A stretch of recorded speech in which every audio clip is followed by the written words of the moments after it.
Bienvenidos a Pulso Político en este domingo 7 de abril. Soy Carlos Rabascal y el día de hoy vamos a tratar un tema. Alguien me recomendó que no lo trate, pero sinceramente me lo recomendaron que no lo trate, pero como a mí me gusta a veces llevar la contraria, lo voy a tratar.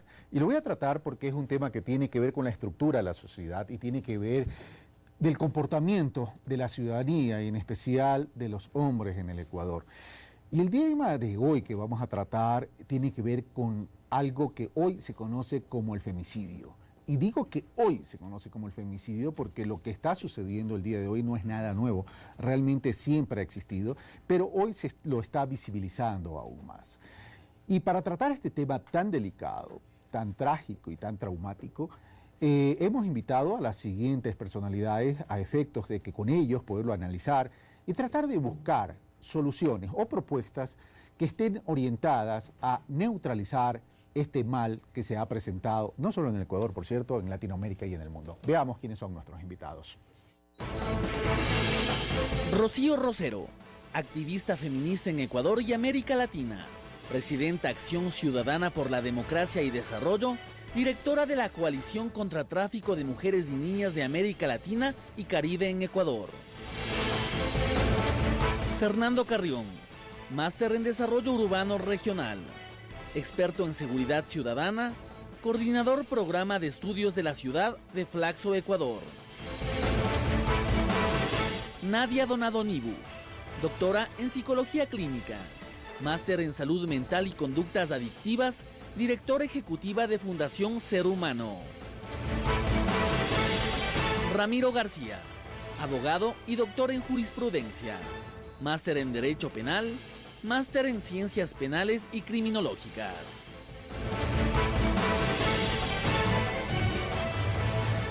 Bueno, ellos son nuestros invitados. Les damos la bienvenida a Rocío, a Nadia, a Ramiro y a Fernando. Y amigos televidentes, este programa lo vamos a tratar desde distintos puntos de vista y distintos aspectos. Como se habrán dado cuenta, tenemos una activista, tenemos una científica, doctora en psicología, tenemos un penalista y tenemos un catedrático y experto en seguridad. Veamos el reportaje que nos ha preparado Javier Rosero y luego el reportaje entramos a este análisis. Escandalosos sucesos violentos contra mujeres se han suscitado en lo que va del año 2013. Uno de ellos es el de Karina del Pozo, que fue asesinada después de asistir a una fiesta. A manera de reconstrucción de hechos, ese día la joven modelo en compañía de 5 amigos habría abordado una camioneta D-Max, vehículo que realizó 2 primeras paradas para dejar a una mujer y posteriormente a un joven en sus domicilios.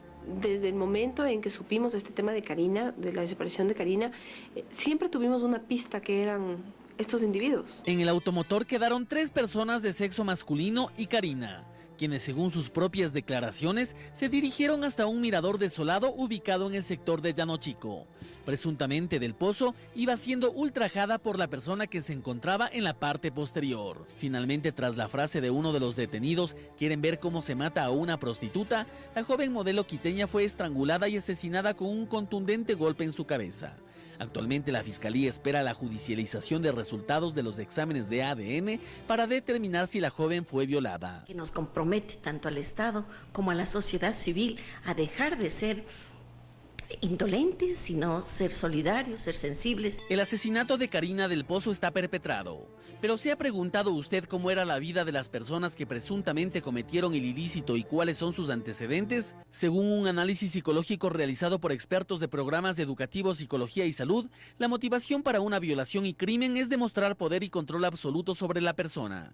Los violadores sienten satisfacción de desahogar su agresividad en el acto y sienten compensación a sus sentimientos de inferioridad dominando a su víctima. Cuando ésta trata de defenderse, la ansiedad del violador permite que pierda el control, llegando al crimen. Asimismo, indica que los violadores que llegan al extremo de asesinar a alguien vienen de hogares disueltos, fueron violados en la infancia, han vivido humillados, en calamidades económicas, tienen influencia en las pandillas o están involucrados en drogadicción y alcoholismo. El violador siempre prepara cómo va a hacer con su víctima. Prepara dónde encontrarlo, cómo invitarlo, a dónde llevarlo, a qué hora hacerlo. Las cifras revelan esta cruda realidad. 6 de cada 10 mujeres han sufrido algún tipo de violencia, mientras que 1 de cada 4 ha vivido violencia sexual. Y al hablar de la muerte de ellas, si bien no se tienen estudios actualizados con estadísticas determinantes, se dice que 1 de cada 6 femicidios fueron cometidos en el contexto de violencia o control sexual. Y 1 de cada 16 casos se presentaron con altas dosis de ensañamiento y venganza. El estudio referido indica que las mujeres víctimas tenían edades de entre 14, 15 hasta 66 años de edad. Eran amas de casa en un 27% y las demás con varias ocupaciones fuera del hogar. En cuanto a su condición conyugal, 6 de cada 10 mujeres víctimas de femicidio tenían relación de pareja, estaban casadas o tenían unión libre, lo que traslada nuestra atención nuevamente a los entornos familiares, como los espacios de violencia de género y femicidio. Indudablemente hay que incluirla, hay que tipificar en el Código Penal el femicidio. Esto es una cosa que hay que hacer del lado represivo, del lado de la punición. Pero también al mismo tiempo hay que trabajar en otro nivel, el nivel de la cultura. Hay que trabajar a nivel de la estructura social. El femicidio es un problema que se reproduce en América Latina y que en la actualidad sigue cobrando vidas de mujeres en todo el mundo. Recordemos que el femicidio es la mayor expresión de discriminación construida sobre una desigualdad estructural de poder entre varones y mujeres, al tiempo que ponen a la mujer en situación permanente de vulnerabilidad. Pulso Político, Javier Rosero. Gracias, Javier Rosero, por el reportaje. Solo una cuestión: no necesariamente alguien que se transforma en abusador o violencia viene de una familia donde él ha sufrido ese tipo de actividad, porque puede haber esta combinación de tráfico de exceso de alcohol con combinación de droga y que hace perder los niveles de conciencia y no necesariamente proviene de una familia donde él ha sufrido este tipo de abusos. Pero en esta época que estamos hablando de un plan del buen vivir, donde para tener un buen vivir primero tenemos que trabajar en un excelente convivir, necesitamos algo que la doctora Nadia Bonadónigos me dijo fuera de cámaras: trabajar en el sentir, en el pensar y en el actuar. Pero ya vamos a tratar de eso. Pero las noticias o las estadísticas que nos da el INEC son realmente preocupantes.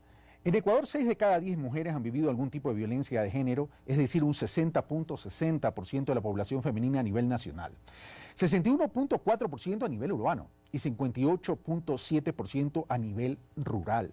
Durante el 2012, y estos son datos que ya los escuchamos en el reportaje, pero lo quiero dejar boteando en la mesa de Pulso Político para poderlos analizar. Durante el 2012, según la Fiscalía, se registró 234 casos de muerte de mujeres, de los cuales 63 fueron muertas por problemas pasionales, mientras 56 fueron privadas por venganza y 33 en el contexto de violencia intrafamiliar. De las 234 mujeres muertas, el 38% tenía entre 16 y 30 años y el 30% entre 31 y 45 años. Ahora, este es un tema no solo de Ecuador, es un tema mundial. Rocío, estamos frente a un tema que ustedes ya lo vienen denunciando, no de ahora, sino desde hace mucho tiempo. Es una realidad. Y el tema no pasa tan solo por una tipificación de carácter penal, sino el tema pasa es de neutralizar este hecho a través de políticas públicas. Más allá de un tema de carácter legal, de carácter penal, pasa por un tema también de salud pública. Sí, efectivamente, Carlos, es un tema de política pública integral, tal como lo manda la Constitución. Necesitamos políticas de protección integral de derechos, en este caso de las víctimas de violencia, de todas las violencias, porque recordemos que el feminicidio es la forma más extrema de violencia que se puede ejercer contra una mujer. ¿Y por qué se lo ejerce? ¿Por qué se produce? Hay un contexto tolerante, benevolente, indulgente, incluso que justifica los comportamientos abusivos, los comportamientos de superioridad machista que están en la estructura de la sociedad. Entonces, creo que gran parte del problema no es solamente resolver, como tú mismo lo has dicho, una buena legislación, una buena tipificación del delito de feminicidio. Yo aquí incluso quisiera hacer la diferencia, ¿no es cierto? Porque cuando hablamos de femicidio, tal como está la propuesta, es solamente la culpa del actor directo. Pero cuando hablamos de feminicidio, y este es el aporte de Marcela Lagarde, una feminista latinoamericana reconocida a nivel académico, ella nos dice, a partir de los estudios antropológicos en Juárez, cuando en Juárez habían 80 víctimas de feminicidio, hay una acción o hay una omisión del Estado, es decir, hay un rol del Estado que también es parte de esta problemática, que tiene que ver con lo que estábamos conversando, política pública. Es decir, si el Estado no hace política pública, se convierte en un actor indirecto de esta situación, de la reproducción de este modelo misógino de cultura de odio que termina con los crímenes de odio hacia las mujeres, ¿no es cierto?, que termina justamente con los asesinatos en las peores condiciones. Entonces, aparte de la reforma jurídica, requerimos repensar en políticas de prevención, en un cambio cultural también, como se ha dicho en el reportaje, pero esto significa mover los cimientos de las masculinidades y las feminidades en el país, y no solo en el país, sino en el mundo. Las mujeres somos objeto, mujeres y hombres somos objeto de consumo, más las mujeres. Si tú pones en la balanza el tema de la estética, por ejemplo, a los hombres está muy bien el perfume, el terno y listo. Pero la intervención de los cuerpos de las mujeres en la estética pasa por la clínica, el quirófano, la anestesia, es decir, el extremo. Y hemos visto cuántos casos de mujeres que han muerto por esta situación. Lo que quiero decir entonces es que hay una cultura patriarcal, machista, misógina que lleva casi ya como es como un continuum de violencias que se produce y que son toleradas en todas partes y que son secretos a voces. Pasa con el incesto, por ejemplo, pasa con el abuso sexual, o sea, es el secreto bien guardado en la familia. Es el secreto bien guardado, ¿no es cierto? Pasa en la escuela, está manchado el honor de la familia, cuidado con el maestro, ¿no? Sigue siendo profesor. ¿Cómo así? Y antes se consideraba que era una falta administrativa, no un delito. Y así era tratado en el sistema educativo. Gracias, Rocío. Voy a saltar el orden lineal y voy a ir donde Ramiro, ya que Rocío ha establecido incluso una diferencia entre lo que es femicidio y feminicidio. Ramiro, ¿tú qué opinas al respecto? En relación a todo lo que estamos tratando. Sí, mira, Carlos, en mucho concuerdo con Rocío, sin duda. Los últimos eventos violentos, el asesinato de Karina del Pozo, que por cierto, no, como tú decías, y con toda razón, no es un tema nuevo. Ahora se visibiliza, y se visibiliza un poco por el estrato socioeconómico en el que pertenece la víctima. Porque de hecho mujeres muertas de los estratos socioeconómicos más subalternos los hemos tenido todo el tiempo y todas las semanas. Entonces, ahora esto nos pone además a discutir cuando estamos a puertas de un nuevo Código Orgánico Integral Penal.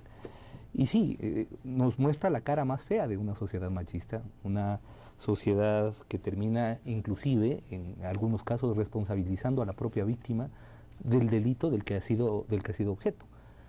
Pero yo creo que tenemos que tener un poquito de cuidado también, ya desde lo jurídico. ¿Por qué? Primero, el bien jurídico más importante dentro de la tabla de valores de la Constitución, sin duda, es la vida. Por lo tanto, los delitos más graves son aquellos que van contra la vida de las personas. Y esa gravedad se mide en la pena que se impone. Entonces, los delitos penados con mayor severidad son el homicidio y el asesinato. ¿Cuál es el problema? Que estos constituyen una especie de techo del poder punitivo. Techo que es el momento en que se mueve para arriba, va moviendo para arriba todos los demás infracciones. Es decir, estamos empujando, cuidado con empujar el poder punitivo hacia arriba en los delitos, en este tipo de delitos, con estructuras que desde lo técnico, no desde lo social, me parecen altamente cuestionables. Por ejemplo, establecer un tipo penal autónomo en base del género de la víctima resulta poco ortodoxo, digamos, desde la técnica legislativa. Pero por otro lado, me parece que un poco se parte de algunas falacias también en esta discusión. Yo sé que lo políticamente correcto, es decir, sí el femicidio o el feminicidio, y vamos adelante con esto, ¿no? Me voy a permitir ser políticamente incorrecto, pero Yo creo que estamos partiendo de algunas falacias.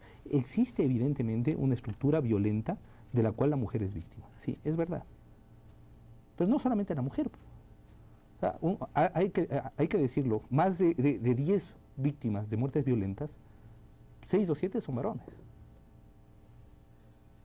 Para empezar, entonces, ¿qué estadísticas son las que estamos manejando? Punto 1. Punto 2.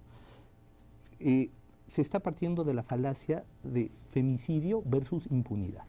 Sí, todos queremos que no exista impunidad en los actos violentos contra la mujer. Sí, es así, sin lugar a dudas. Pero nadie nos garantiza que subirle 10 años a la pena del asesinato a la mujer va a hacer desaparecer la impunidad. Porque la impunidad, de hecho, ahora existe un tipo penal, el asesinato. Y si no se llega a la sanción por asesinato, evidentemente tampoco se va a llegar a la sanción por femicidio, pues. Es decir, la tipificación del femicidio como un tipo penal autónomo del asesinato, una especie de asesinato agravado en razón del género de la víctima y de las circunstancias, por supuesto, en las que éste se produce, yo mucho me temo, no va a desaparecer el problema de impunidad. De ninguna manera. Ahora tenemos una pena de hasta 25 años. Se está proponiendo una pena de hasta 35 años. Teniendo en cuenta que quienes pueden cometer delitos son los mayores de 18 años, quiere decir que para el 80% de quienes cometan delitos, una sanción de estas implica, en pocas palabras, prisión vitalicia, ahora, de por vida. Ahora, voy donde Nadia. Gracias, Ramiro. Voy donde Nadia. Tú dices que ibas a ser políticamente incorrecto. La verdad, como te conozco, sé que no te ibas a evitar ese tema. No es un tema muy popular, por cierto, lo que acabas de decir, pero es tu punto de vista y es legítimo que lo expongas. Pero desde las estadísticas, 6 de cada 10 mujeres sufren violencia intrafamiliar. Si 6 de cada 10 mujeres sufren violencia intrafamiliar y muchas de ellas terminan asesinadas, violentadas, etcétera, etcétera, no habrá cárcel en el Ecuador que logre recoger a todas estas personas que abusan de las mujeres. Por tanto, ahí deberíamos entonces concluir, o una primera reflexión es las reformas legales de carácter penal, no es que no se tengan que hacer, hay que hacerse, no son la solución estructural al tema.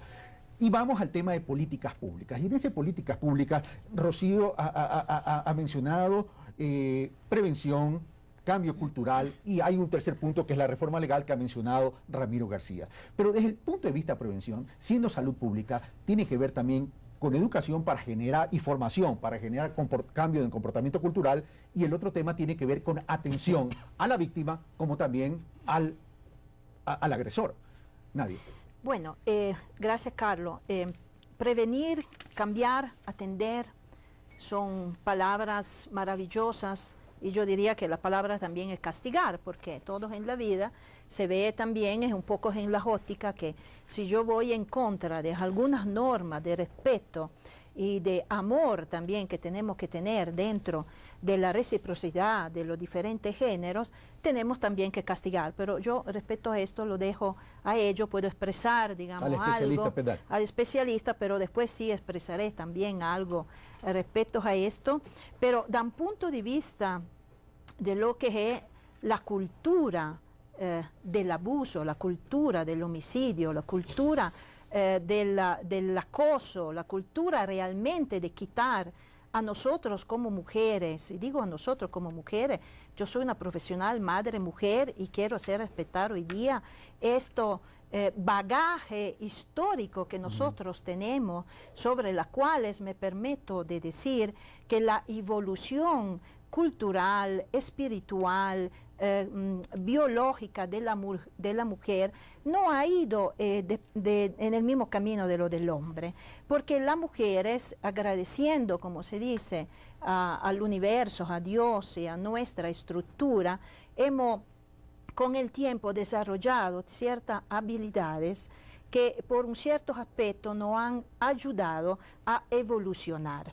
¿Y qué entiendo para esto, Carlos, y estimado, digamos, también colegas y todas las personas que me están escuchando? Evolucionar porque la mujer en el tiempo se ha permitido de desarrollar todas estas habilidades también a nivel del cerebro, que el aspecto de desarrollo de las áreas del hemisferio derecho, entonces de las áreas de un buen manejo de las emociones, de un mejor manejo de las emociones, y no solamente centrar la evolución biológica en lo que es la racionalidad, la lógica, la aritmética, las matemáticas, la ingeniería, y esto ha ido de la mano, digamos, en el aspecto del hombre, con lo que ha sido en los siglos de los siglos, con el impulso, con el instinto, entonces con la área del cerebro también que ha grabado en la memoria celular y cerebral todo lo que está relacionado con, de un punto de vista patriarcal, de un punto de vista cultural,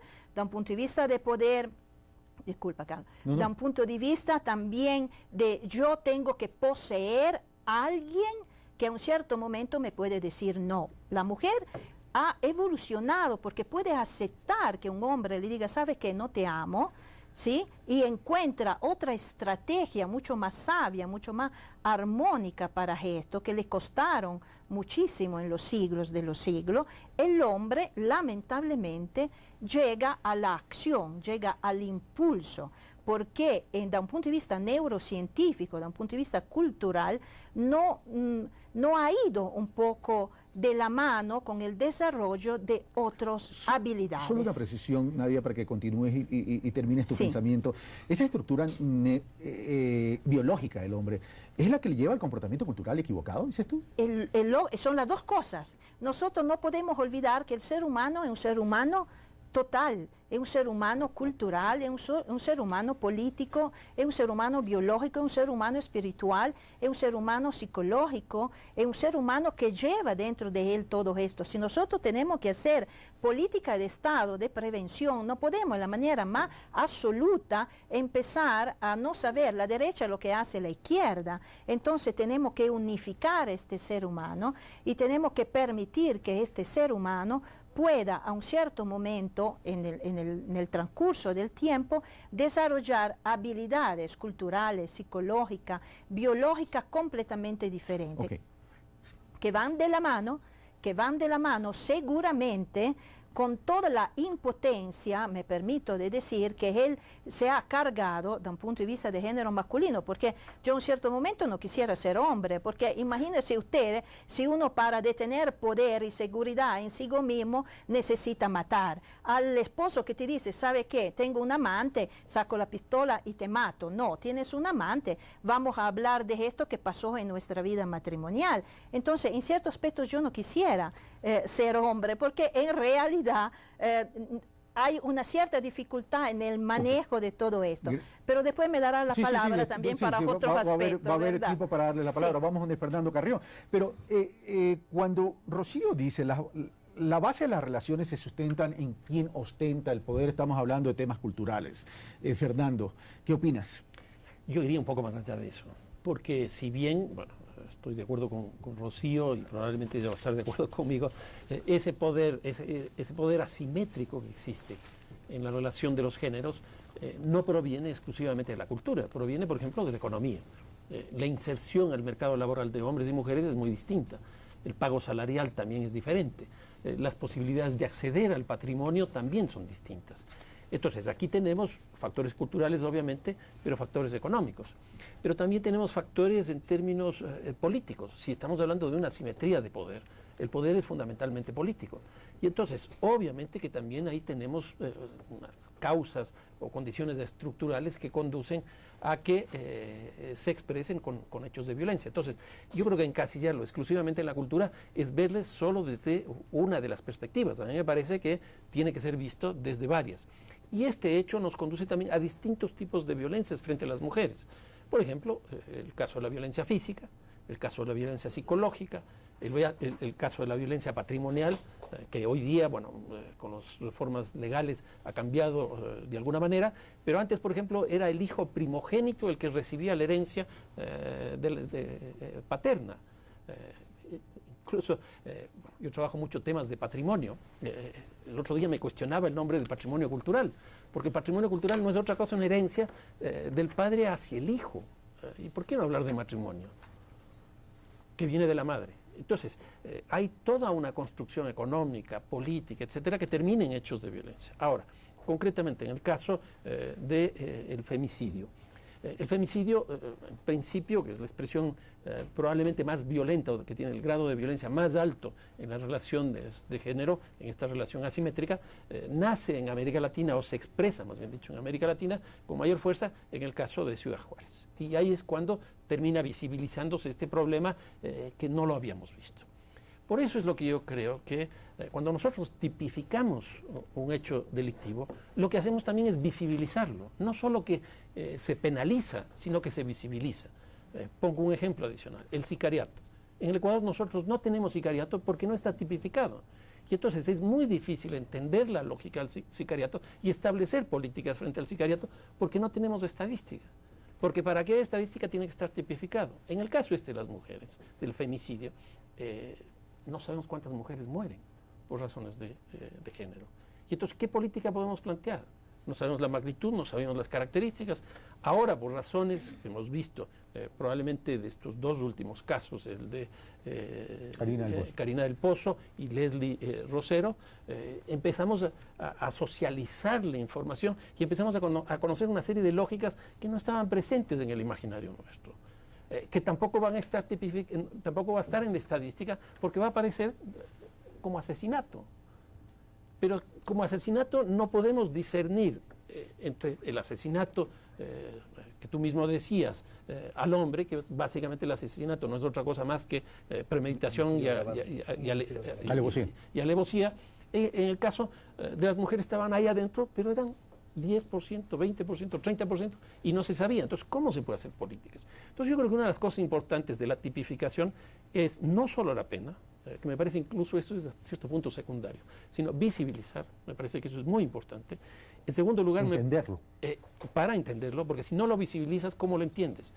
En tercer lugar, la construcción social de la información se hace sobre la base de indicadores que tienen que estar construidos y de cantidades de hechos que pueden uno clasificarse ahí.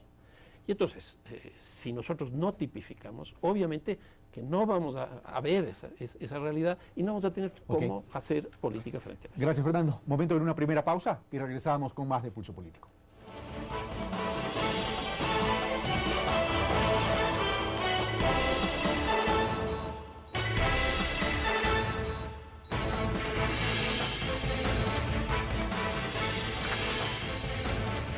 Estamos de vuelta, amigos televidentes. Recuerden, este es Pulso Político. Estamos tratando el tema del femicidio, para lo cual estamos ahorita con un panel con Rocío Rosero, activista feminista, Fernando Carrión, experto en seguridad y catedrático de la Flaxo, Nadia Donadoni, psicóloga y científica, y Ramiro García, abogado penalista. Bueno, comenzamos con Rocío. Rocío, tuvimos la oportunidad de ver los distintos puntos de vista, incluso un punto de vista políticamente no correcto, como dijo Ramiro García, en el sentido de la necesidad de tipificar este tema. Así que usted tiene su espacio. 2 minutos. Bueno, la verdad es que es anacrónico mirar las cosas por un solo carril, es sesgado. Y ese es el problema del patriarcado y de la misoginia. Entonces, el derecho necesita romper sus propios paradigmas y nombrar, no solo por lo que ha dicho Fernando, yo estoy completamente de acuerdo, es decir, el punto de vista es integral. El delito no puede ser visto solo desde el punto de vista legal. Para tipificar el delito tenemos que concurrir con los elementos agravantes que se dan en las relaciones personales, de pareja, de amantes, de exnovios, de amistad, de subordinación laboral, es decir, el diferente tipo de relaciones. La forma en que esas relaciones se dan y qué antecedentes sobre esas relaciones y cómo se llega al hecho de violencia extrema. Es decir, todo ese tipo de elementos del crimen tienen que estar presentes y no son solamente legales, son culturales. Tienen que ver con la posición y la condición de las mujeres. Entonces, no podemos taparnos los ojos a una realidad que necesita ser vista como un hecho que es social, cultural, económico, pero que ciertamente requiere efectivamente de políticas también integrales. Y cuando decimos políticas integrales, yo no quiero dejar suelta la idea de que en esas políticas está la prevención, está por supuesto la sanción, pero está también la reparación de los derechos de las víctimas. Tenemos en este momento un problema bien grave en el país, que es que con la transición de las comisarías de la mujer a los juzgados contravencionales, el tema se ha disuelto. El tema de la atención a las víctimas de violencia, el Ministerio del Interior no termina de asumir, no hay financiamiento para las casas de acogida, por ejemplo, exactamente. Necesitamos entrar como sociedad, como gobierno nacional, a una política frontal sobre esto. Terminaron los 2 minutos, Rocío, y en esto voy a ser exigente porque si no, no vamos a ser dinámicos. Ramiro García, ya que usted fue aludido por su intervención de política incorrecta. Sí, bueno. La verdad, yo creo que más bien la perspectiva que quiere endosar al sistema penal, la solución de problemas que no son penales, sino culturales, sino sociales, sino económicos, sino laborales, etcétera, esa es una perspectiva sesga y un poco reducida. Es decir, estamos queriendo pedirle al sistema penal algo que no nos puede dar. Estamos olvidando que el sistema penal no actúa ex ante, actúa ex post. Es decir, una vez que ya el bien jurídico se vulneró. ¿Y tu posición es el hecho de que esté la tipificado y el hecho de que esté la sanción no va a desaparecer el delito? Exactamente. Yo lo que creo es que el tipificar más gravemente y el hacerlo de una forma autónoma, por un lado, no nos va a solucionar el problema de femicidio, no nos va a solucionar el problema de impunidad y no vamos a tener una solución mientras la institución más machista que tiene esta sociedad. La sociedad tiene 2 instituciones fundamentalmente machistas desde mi punto de vista. La Iglesia y los organismos armados. Uno de ellos, la policía, donde se exacerban los valores machistas. Mientras tengamos a la policía investigando, bajo esas estructuras, investigando los casos de femicidio, vamos a seguir teniendo temas de impunidad. Ahora tenemos sanción, tenemos el tipo penal. Con todo respeto a Fernando, 30 segundos, con todo respeto, el sicariato sí se encuentra tipificado. El asesinato por pago está tipificado desde hace rato. Que no se llama sicariato es otra cosa. Acá, en este caso, el asesinato a mujeres está tipificado, y a hombres y a todos. El problema es que no se llega a las sanciones. Entonces yo creo que eso no vamos a solucionarlo a través de una tipificación autónoma, que es lo que está planteando. Gracias, Ramiro. Fernando Carrillo y luego Nadia. Yo soy arquitecto nomás. A ver, yo creo que, para empezar, según Naciones Unidas estamos viviendo este rato el año internacional de la no violencia contra las mujeres. Y me parece que es un punto de partida fundamental, que se me escapó hace un rato decirlo, porque creo que debería haber en este año un conjunto de iniciativas de política, entre esas las de tipo legal, que se integren, que se expresen, etcétera, y que se construyan. Y políticas son legales, políticas económicas, etcétera. Una segunda cosa que tampoco quisiera dejar pasar, que es estos 2 casos y otros más que han aparecido en este último tiempo, son casos muy emblemáticos que vale la pena reflexionarlos. Porque, por ejemplo, el caso de Karina del Pozo. Me parece que no solo que apareció el tema del femicidio ahí, sino también el conjunto de personas que han desaparecido. Y aquí tenemos una cosa muy interesante que es la tecnología. Si no hubiera sido por las redes sociales, no hubiéramos encontrado esa realidad, porque desgraciadamente las personas que son desaparecidas, y la mayoría más o menos de la misma condición de la chica Karina del Pozo, no tienen dónde ir a poner las denuncias, porque no creen en esos sistemas. Entonces, ¿qué es lo que está creyendo esta gente? En las redes sociales. Y entonces ahí hemos descubierto que hay cualquier cantidad de personas desaparecidas y es una cosa bien interesante. Te quedan 50 segundos. Creo que también en esto de la tecnología hemos descubierto lo que significa el seguimiento de los vehículos, que me parece que incluso haberlo sacado a la luz pública es muy importante. En el tema jurídico, yo sí creo que es absolutamente necesario tipificar explícitamente el sicariato, porque aquí lo que tenemos son asimetrías jurídicas. Por ejemplo, Colombia lo tiene establecido, nosotros no.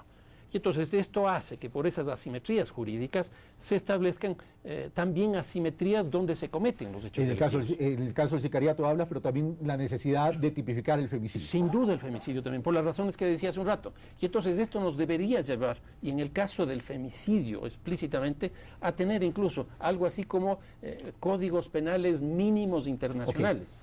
Si no, vamos a seguir teniendo lugares donde sí hay ciertos códigos firmes y en otros no, que producen parametrizar también el tema de una legislación a nivel de la región. Pero estamos poniendo mucho énfasis en la parte legal, en la parte correctiva legal. Como dice Ramiro García, esto es un post. La ley comienza a actuar cuando se presenta el delito, ya vemos así. Pero el problema no se origina porque si es 25 o 28 años, o porque si se llama femicidio, si se llama asesinato. El tema pasa es porque ya existe esa relación de base de poder, que no solamente es hombre-mujer, es relación hombre-hombre y relación mujer-mujer. Es decir, la forma de relacionarnos se sustenta en una relación de ostentar poder, de hacer sentir poder. Ahora, pero frente a este hecho de relación hombre-mujer, ¿cómo lo podemos prevenir? Porque Rocío habla de la necesidad de establecer políticas públicas. Yo en el primer bloque le mencioné, Nadia, educación, formación, rol de la familia, atención en términos de salud pública, tanto para el agredido como para el agresor, etcétera, etcétera. Pero eso no se está visibilizando en el país, y eso tampoco se está debatiendo en el país. Digamos, hay que hacerlo, y no, hay claro, que hacerlo lo el más tema pronto es cómo posible. hacerlo. Hay que empezar a hacer una prevención desde las maternidades, desde el momento en el cual la mujer, junto con su hijo o hija, empieza a tener problemas para una buena relación o inclusión o exclusión. Hay que empezar a hacer un plan de prevención que contemple desde la guardería, desde los maternales, desde los kinder, desde la escuela y desde los colegios y sucesivamente universidades, ya, bueno, ya son grandes. Pero vamos aterrizando, Nadia, sí, yo te voy aterrizando. Mira, prevención.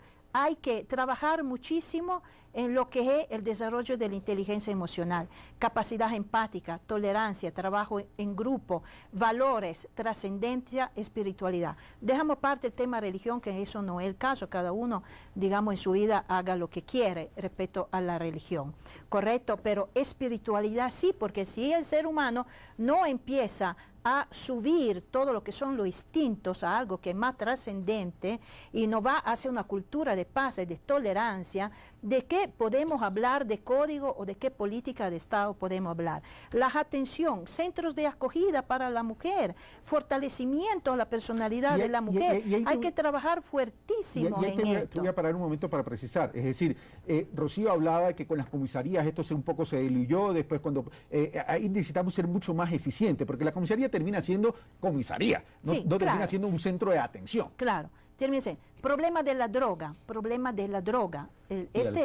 alcohol, droga y alcohol. El gobierno tiene que tomar conciencia que droga, alcohol destruye y atrofia los lóbulos frontales, así como los videojuegos. Esto quiere decir incapacidad de control del impulso, incapacidad de discernir el bien y el mal. En 15, 20 años vamos a tener una población terrificante. ¿Ya? Entonces, esto también, problema de droga, alcohol, que no podemos siempre esperar que muera uno en un colegio para empezar, como se dice, a hacer algo o a ver que hay una Karina del Pozo que ha sido, digamos, asesinada con toda la empatía y todo el dolor que me da esto como ser humano que soy y como mujer que soy. 30 segundos, no te preocupes, ya, 30 segundos. Entonces, en esto no podemos esperar de tener altos indicadores, porque tenemos siglos de indicadores, a nivel mundial que la mujer es acosada, es abusada, es lapidada, es quemada, se le echa ácido simplemente porque decide de divorciarse de un hombre, se la acusa, se la mata. ¿Sí? Y hay 30.000 clínicas en India, así como hay otras 10.000 en China para detectar en la primera semana de vida el sexo del feto para poderlo abortar. Y si es mujer, lo abortan enseguida, y si es hombre, no lo aborta. Entonces, disculpen, con todo respeto, no podemos esperar más indicadores. Tenemos indicadores de la prehistoria hasta el día de hoy, y esto se da todos los días. Vamos a donde Rocío. Rocío, tú fuiste crítica en relación a la ausencia de políticas públicas, y dijiste que el Ministerio del Interior no termina asumiendo la responsabilidad. Por favor. Así es, hay una política pública nacional de prevención de la violencia que se llama Plan Nacional de Prevención y Erradicación de la Violencia, que ha tenido muchísimos problemas durante todos estos años, que no termina de ser asumida como lo que manda la Constitución. Necesitamos un sistema de políticas públicas, un sistema de protección integral de derechos. ¿Qué significa todo este círculo de la prevención, la atención a las víctimas, la recuperación de los derechos de esas víctimas, que pasa, y yo añadiría, por ejemplo, el tema de la autonomía económica? Si no tenemos mujeres con alta autoestima y con autonomía económica, el círculo de la violencia no se rompe. Necesitamos empoderamiento de las mujeres también paulatina y concomitantemente a todo este proceso de políticas públicas. Pero necesitamos, obviamente, en estos procesos que señala Nadia, una nueva cultura, una nueva condición de ser hombre y de ser mujer. Eso es lo que nosotros llamamos nuevas masculinidades. Repensar los géneros. Exacto. Asumir que estas relaciones de poder pueden ser vividas de otra manera, que estas relaciones entre hombres y mujeres desde las más tempranas edades pueden y deben ser asumidas de otra manera. Eso implica un cambio cultural enorme al que no fácilmente estamos dispuestos ni en la familia, ni en la escuela, ni en ningún ámbito de la vida pública y política. Necesitamos entonces también una política pública sistemática hacia el cambio cultural, que por lo demás, y este sí es una deuda del Estado ecuatoriano, no solo con las mujeres, sino con el conjunto de la población, es una observación del Comité del Pacto Internacional de Derechos Económicos, Sociales y Culturales. La observación número 14, emitida en noviembre del año 2012, en la cual señala 15 segundos. De manera categórica la importancia de políticas culturales que rompan de una vez por todas con el sexismo y la misoginia. Ahora, voy a donde Fernando Carrillo, cuando Rocío dice ni en la familia, entonces estamos hablando de una ausencia de corresponsabilidad, porque no todo pasa por el Estado a través del gobierno central, tiene que pasar también por quienes somos los ciudadanos, la sumatoria de los ciudadanos somos la sociedad. Bueno, Rocío ya señalaba otros escenarios, no solo la familia, sino la escuela, el trabajo, la calle, etcétera, que son justamente escenarios donde se produce este tipo de hechos. Ahora, lo que generalmente aparece, principalmente en violencias contra las mujeres, es que víctima y victimario se conocen tienen antecedentes de conocimiento entre ellos. Obviamente que también se dan los otros casos, pero en este caso es muy claro. Hay algún tipo de relación, evidentemente. Exactamente. Ahora, una segunda cosa que me parece que es importante señalar, el nivel de impunidad que tiene el país es altísimo, y en general. Definamos impunidad. Impunidad significa una justicia no oportuna ni eficaz. Exactamente. Okay, vale, eso es lo que nos dijo Philip Alston, el relator de Naciones Unidas, cuando vino al país y nos dijo que menos del 2% de los homicidios terminan con sanción. En otras palabras, la impunidad es de más del 98%, que es una cosa altísima. En esto, yo lo que creo, uno de los problemas que tiene el país es el tema de administración de justicia. No es solo un tema de leyes, pero es un tema fundamentalmente de administración de justicia. Por eso lo que uno creo que hay que elevar las penas ad infinitum, porque si no, simplemente la impunidad va a seguir creciendo. Y la tercera cosa, y con esto termino, yo creo que sí se necesitan indicadores, sí se necesita información. Y esto no solo que uno como académico, sino organismos internacionales como el BID, el Banco Mundial, Fondo Monetario Internacional, OEA, CEPAL, etcétera, vienen reclamando. Y mucho más en el campo de las mujeres, donde desgraciadamente estos temas no están visibles también, entre otras cosas, por la falta de información. Ramiro.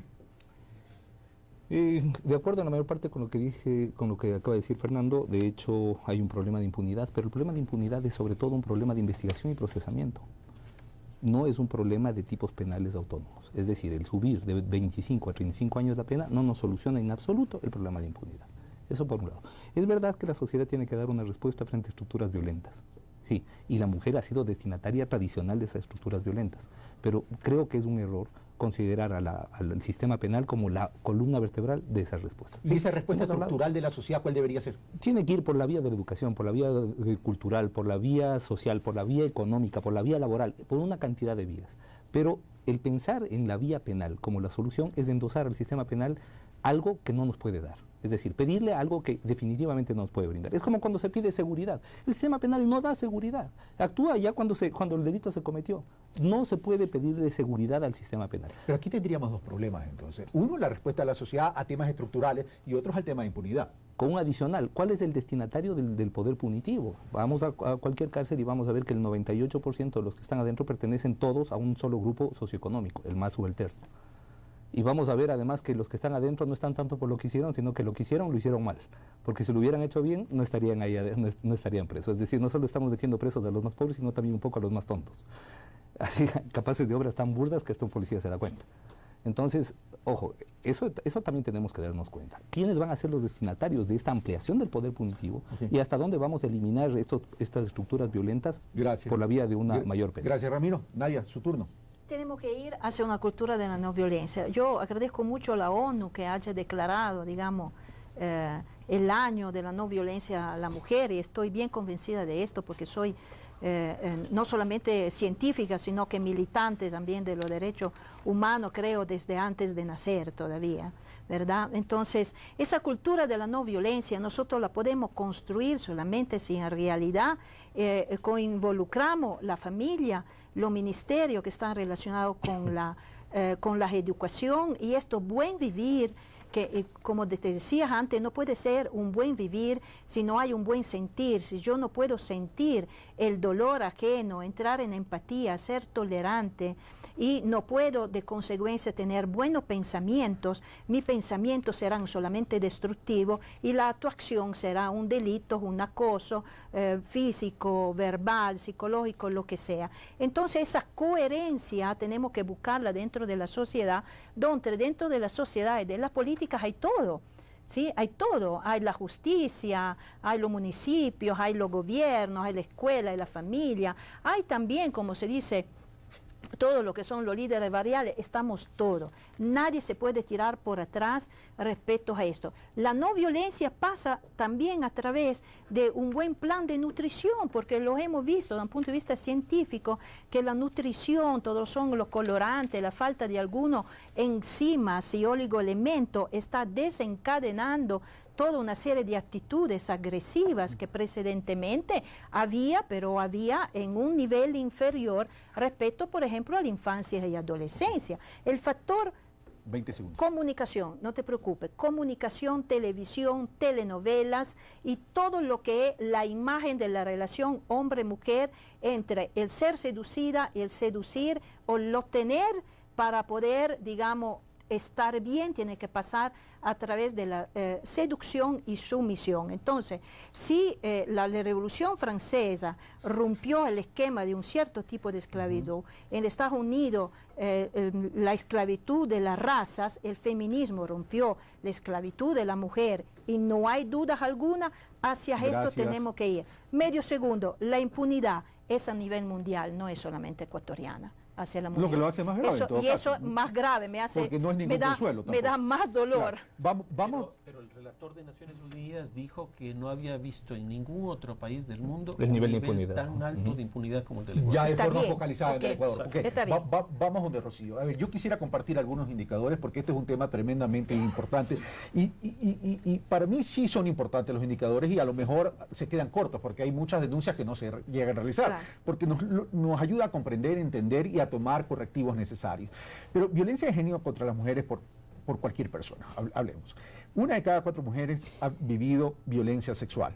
53.9% han sufrido violencias de carácter psicológico, 38% han sufrido violencia física, 25% han sufrido violencia sexual y 35.3% han sufrido violencia patrimonial. Aquí estamos hablando de toda la violencia contra la mujer, no solo estamos hablando del femicidio. Pero mujeres que han vivido algún tipo de violencia de género por su pareja o expareja a nivel nacional, urbano y rural. Las mujeres ecuatorianas que han vivido algún tipo de violencia por su pareja o expareja es del 48.7% a nivel nacional, 48.7% a nivel urbano y 48.5% a nivel rural. Datos del INEC, de la encuesta nacional del 2011, Rocío. Sí, efectivamente, y hay una violencia que no está mencionada, que es la violencia política, porque ahora mientras mayor participación hay de las mujeres, también hay un conjunto de mecanismos que se han ido creando para poner mordaza a la participación política de las mujeres, que va desde hechos simples hasta la prohibición, las resoluciones inconstitucionales e ilegales de no dejar que una edil, por ejemplo, en un municipio de un cantón de Pichincha pueda volver a pronunciarse nunca más. Esto parece de replay, pero es la verdad.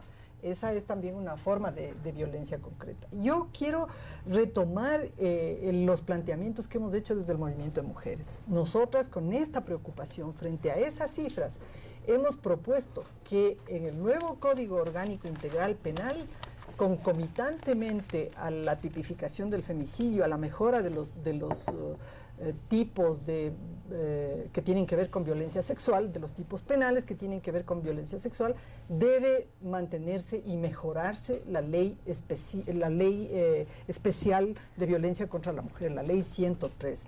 Mejorada en el sentido de que justamente incluya o mantenga las medidas de amparo, trate las contravenciones y luego definitivamente la otra parte que son los delitos pues quede en el Código Integral Penal. Y una cosa adicional que me parece súper importante de retomarla, no solo por los datos estadísticos, sino por el comportamiento de los administradores de justicia.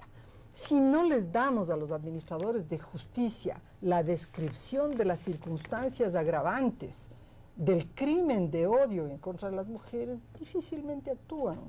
O sea, hay también una cultura patriarcal en jueces, en policías, en forenses, en administradores de justicia, en abogados, que está latente. Y desde ese punto de vista, nuestra propuesta, entregada ya a la Asamblea Nacional, ha sido justamente desmenuzar los elementos del crimen de manera que acto seguido se pueda hacer todos los protocolos de policía, de fiscalía y para los abogados, ¿no? Ramiro, ¿tú que eres el abogado? Sí, en parte sí, evidentemente, como dijimos hace un momento, es un problema de administración de justicia fundamentalmente, y en eso radica, por ejemplo, una de mis objeciones. Si es un problema de administración de justicia, no es un problema de tipificación. Yo creo que el lío acá no está en tipificar con mayor exhaustividad los elementos. Adecuadamente la justicia. Claro, el problema es que hay un montón de mujeres muertas sin que nadie sea condenado, ni por homicidio, ni por asesinato, ni por femicidio, ni por nada. Entonces, eso yo creo que no lo vamos a solucionar por la vía de la tipificación del femicidio como un tipo penal autónomo. Lo que sí vamos a hacer es empujar el sistema de penas hacia arriba, y eso, una ampliación del poder punitivo siempre implica menos Estado de Derecho, y eso sí me preocupa. Fernando, 59.3% de las mujeres indígenas son las mujeres que sufren más violencia. 55.3 afroecuatorianas, 43.2 blancas, 48% montubia, 47.5 mestiza. Está en todos los estratos y en todas las etnias. Sí, ahora con estos datos que tú acabas de mencionar, me viene a la mente el tema de la violencia en algunos pueblos no contactados que estamos viviendo este rato en el país, donde también se ha visto violencia de género, incluso prácticamente el secuestro de 2 niñas de los Taromenari hacia los Guaroni. Entonces, y aquí hay, bueno, según nuestra Constitución, hay todo este tema del pluralismo jurídico que se ha establecido. Yo no sé cómo se actúa en esos escenarios, porque si son no contactados y el Estado tiene que respetar eso y su propia justicia, ¿cómo se actúa en ese escenario?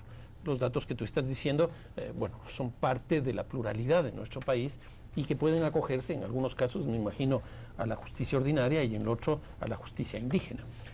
Pero me parece que ese es un tema bien complejo que tampoco escapa de una discusión de este tipo. Y la última cosa que quería decir, Carlos, aprovechando nuestra condición de gente vinculada al fútbol, tú le conoces mucho a Pierluigi Collina, el famoso árbitro italiano. Él decía que uno de los problemas que tienen los árbitros en el mundo es que saben de reglamentos pero no saben de fútbol. Si nosotros hacemos lo mismo en términos de jueces, lo que podríamos decir es que los jueces saben de leyes pero no saben de violencia, no saben de inseguridad.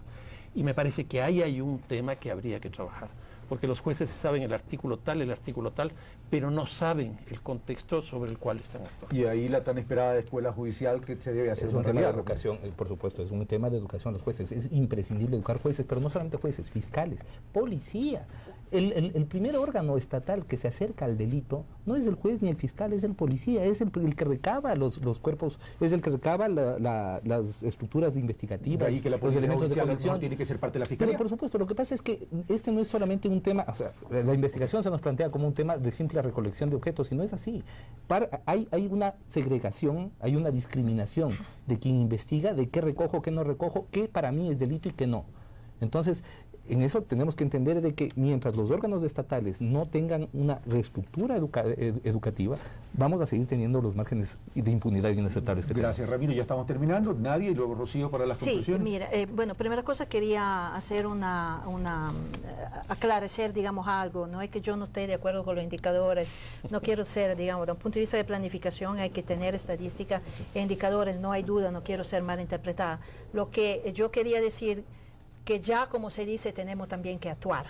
están bien los indicadores, está bien siempre buscar indicadores, pero es hora de actuar de una forma inteligente, de una forma sabia y de una forma también rápida, porque lamentablemente, mientras nosotros estamos aquí hablando, hay mujeres que lloran a otras mujeres Nadia. que se han muerto. Rocío.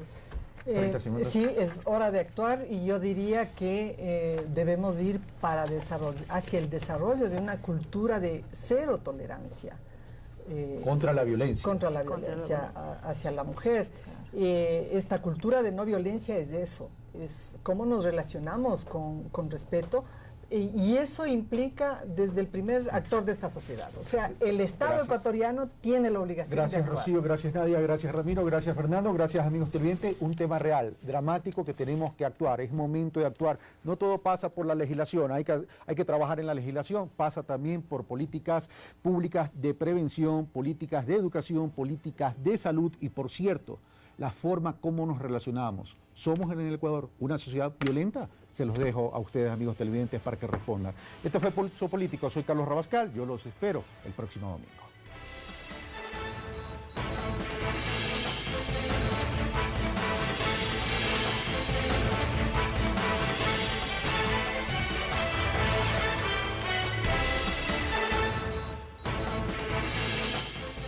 Actualmente la Fiscalía espera la judicialización de resultados de los exámenes de ADN para determinar si la joven fue violada. Que nos compromete tanto al Estado como a la sociedad civil a dejar de ser indolentes, sino ser solidarios, ser sensibles. El asesinato de Karina del Pozo está perpetrado, pero ¿se ha preguntado usted cómo era la vida de las personas que presuntamente cometieron el ilícito y cuáles son sus antecedentes? Según un análisis psicológico realizado por expertos de programas educativos, psicología y salud, la motivación para una violación y crimen es demostrar poder y control absoluto sobre la persona.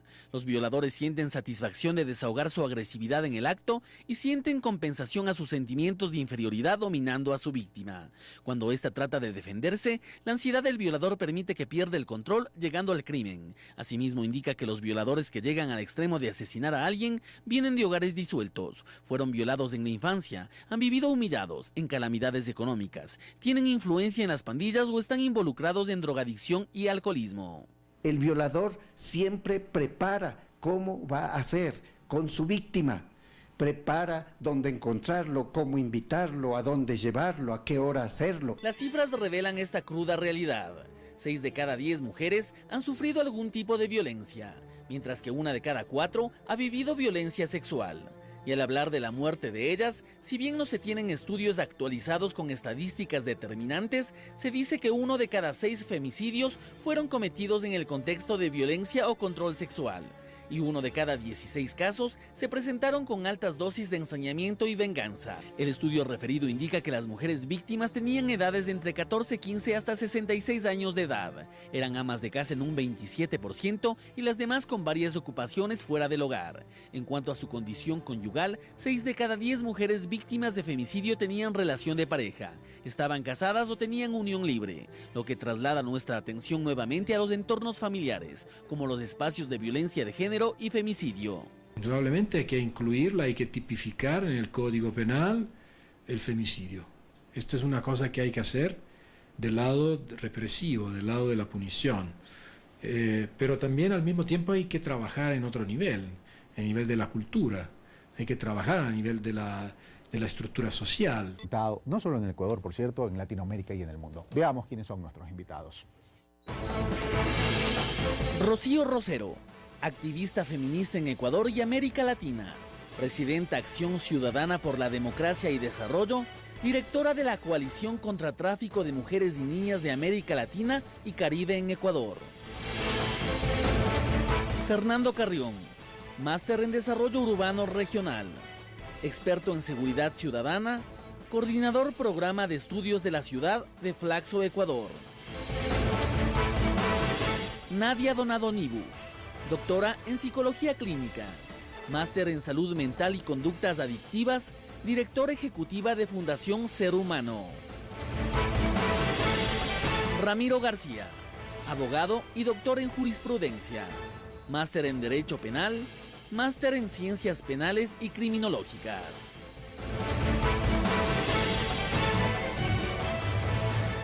Bueno, ellos son nuestros invitados, les damos la bienvenida a Rocío, a Nadia, a Ramiro y a Fernando. Y amigos televidentes, este programa lo vamos a tratar desde distintos puntos de vista y distintos aspectos, como habrán...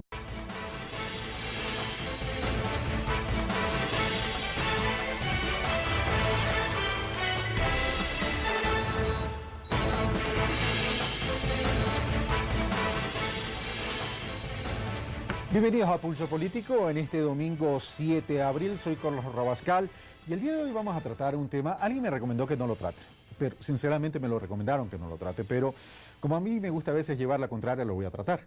Y lo voy a tratar porque es un tema que tiene que ver con la estructura de la sociedad y tiene que ver del comportamiento de la ciudadanía y en especial de los hombres en el Ecuador. Y el tema de hoy que vamos a tratar tiene que ver con algo que hoy se conoce como el femicidio. Y digo que hoy se conoce como el femicidio porque lo que está sucediendo el día de hoy no es nada nuevo, realmente siempre ha existido, pero hoy se lo está visibilizando aún más. Y para tratar este tema tan delicado, tan trágico y tan traumático, hemos invitado a las siguientes personalidades a efectos de que con ellos poderlo analizar y tratar de buscar soluciones o propuestas que estén orientadas a neutralizar este mal que se habrán dado cuenta. Tenemos una activista, tenemos una científica, doctora en psicología, tenemos un penalista y tenemos un catedrático y experto en seguridad. Veamos el reportaje que nos ha preparado Javier Rosero y luego el reportaje entramos a este análisis. Escandalosos sucesos violentos contra mujeres se han suscitado en lo que va del año 2013. Uno de ellos es el de Karina del Pozo, que fue asesinada después de asistir a una fiesta. A manera de reconstrucción de hechos, ese día la joven modelo en compañía de 5 amigos habría abordado una camioneta D-Max, vehículo que realizó 2 primeras paradas para dejar a una mujer y posteriormente a un joven en sus domicilios. Desde el momento en que supimos de este tema de Karina, de la desaparición de Karina, siempre tuvimos una pista que eran estos individuos. En el automotor quedaron 3 personas de sexo masculino y Karina, quienes según sus propias declaraciones se dirigieron hasta un mirador desolado ubicado en el sector de Llano Chico. Presuntamente Del Pozo iba siendo ultrajada por la persona que se encontraba en la parte posterior. Finalmente, tras la frase de uno de los detenidos, ¿quieren ver cómo se mata a una prostituta?, la joven modelo quiteña fue estrangulada y asesinada con un contundente golpe en su cabeza.